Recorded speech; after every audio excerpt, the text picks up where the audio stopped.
वो जो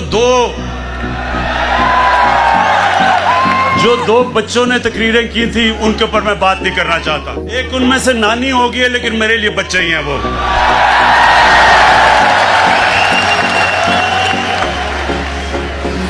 उसकी वजह है, सुने टाइगर्स, उसकी वजह है। देखें, इंसान जब तक जिंदगी में स्ट्रगल नहीं करता वो लीडर तो बन ही नहीं सकता।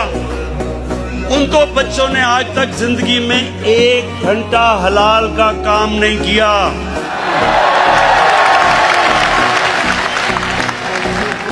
वो आज जाके लेक्चर दे रहे हैं दोनों। 1 घंटा उन दोनों ने पैसे बनाने के लिए हलाल का काम नहीं किया। पले किसके ऊपर हैं? अपने दोनों बापों की हराम की कमाई के ऊपर पले हुए हैं।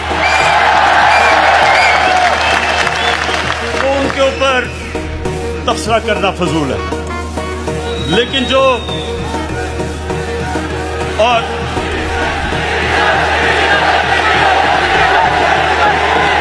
देखें, जो आदमी